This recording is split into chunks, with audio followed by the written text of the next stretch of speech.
If you look at the flag of modern day India, or the money changing hands between modern day Indians, you may be surprised to discover that they have a connection to an emperor that reigned more than 2,000 years ago.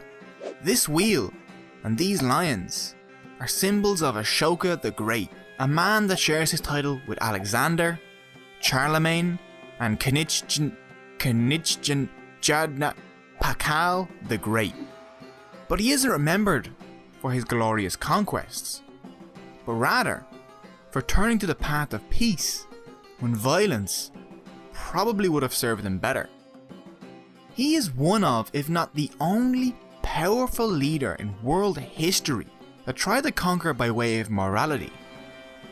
And his giant stone pillars, once lost to the sands of time, but now again raised from the earth, tell the story of a complicated man, once bloodthirsty and then tranquil.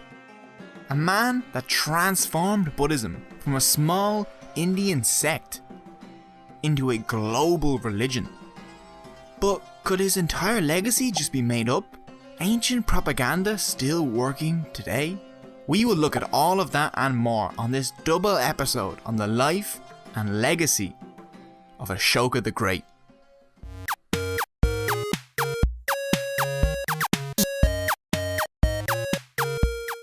Before Ashoka, there was his grandfather, Chandragupta, a man that rose from humble origins as a shepherd, overthrow the Nanda Empire with the help of his tutor and advisor, Chanakya.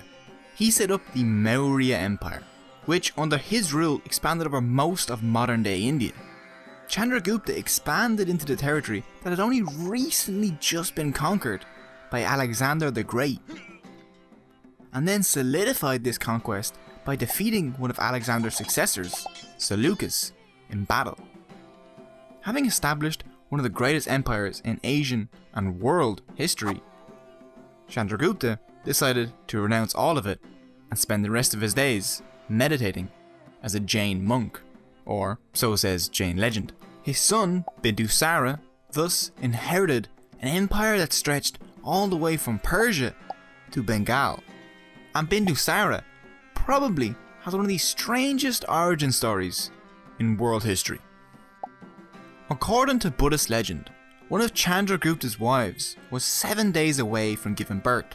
Alongside this event, Chanakya had kindly been putting small amounts of poison in Chandragupta's food, so that he would develop a tolerance. Chandragupta, unaware of this, shares some of his food with his wife. And just as she puts the food in her mouth, Chanakya enters the room and sees the disaster about to take place. Knowing that she would die, Chanakya, without missing a beat, chops her head off and performs an emergency C-section to save the heir, proving to the world that Chanakya is clearly the most metal advisor of all time. Child in hand, Chanakya notices that it needs just a few more days of cooking, and so he slaughters a goat every day and places the child inside of it for 7 days. The child is then born and named Bindusara, the word for spotted, because he was spotted with goat's blood. Now that story is almost completely irrelevant to the tale at hand, but I couldn't let you continue to exist not knowing it. Like many Indian emperors and goats, Bindusara had many different kids with many different women, and among them was Ashoka. We are told that his mother was not very high on the imperial food chain, and so Ashoka, one of the youngest of around 100 brothers, wasn't paid any special attention. The fact that he had a weird pumpkin-shaped head, a fiery temper, and some sort of strange skin disease didn't warm his father much to him either. But as the son of an emperor, he received a princely education and soon stood out amongst his brothers. Bindusara had no time for his exceptional son, however. He had already decided that his heir was going to be his son Sushima. No competition was welcome. Ashoka was sent away to put down rebellions on the fringes of the empire in order to keep him away from the court, so he couldn't build connections with any scheming ministers. After excelling at crushing revolts, Ashoka was stationed as governor of Ujjain, far from the imperial capital at Paliputra. These efforts to stunt his son's promise proved fruitless, as on Bindusara's death in 272 BC, Ashoka rushed to the capital and seized the throne for himself and won the support of his father's ministers, who found Tsushima to be a tad disrespectful. Tsushima, deprived of his royal inheritance and disliked by the men that once served his father, soon faced the wrath of Ashoka. He was burned alive in a pit of coals. Now this may be myth, but we do know for certain that a bloody civil war kicked off as Ashoka slaughtered all remaining claimants to the throne in a violent 4 years of chaos. In the end, his shrewdness and ruthlessness won him an empire, and he crowned himself in 269 BC. All dissent was crushed, opposition swept aside, and rebels imprisoned, all of which earned him the name Ashoka the Fierce. Even though he ruled the largest empire in Indian history, Ashoka grew more and more frustrated at the existence of an independent kingdom just south of his capital, the kingdom of Kalinga, which is extremely fun to say. Kalinga was a prosperous state with far-reaching trade connections across the Indian Ocean. It had a powerful navy, rich ports, and beautiful cities.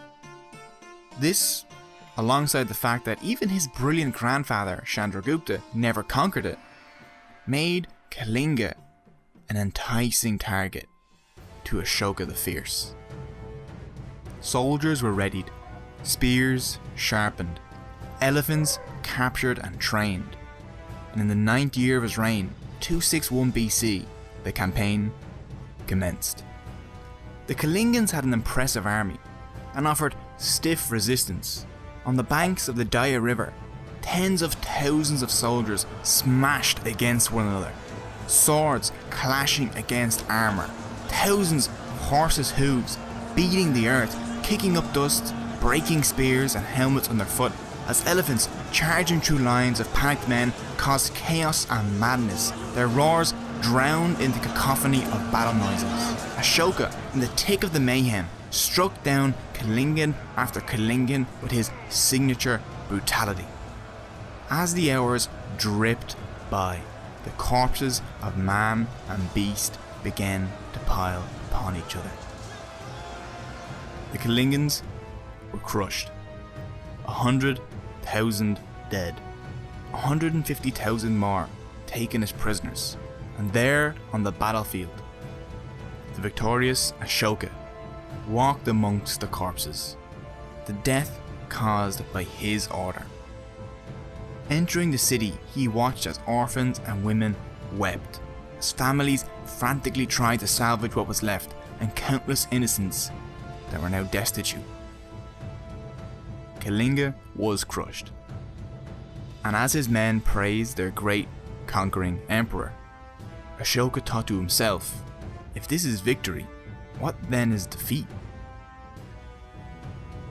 Join me on the next episode, where we'll see Ashoka transform into the man that Orson Welles claimed shined alone like a star in history, and examine if any of it is true. If you have any questions or you want to ask me anything, please feel free to do in the comments below. I absolutely love communicating with you guys down there. And if you want to read more about Ashoka or the sources that I read to make this video, they're also in the description. If you want to support the show, there are links to my t-shirt store and to my Patreon there as well. Anything that you can contribute there really helps in the creation of these videos. And if you want to get even more involved, you can follow me on Twitter. Thanks for watching, I hope you enjoyed it.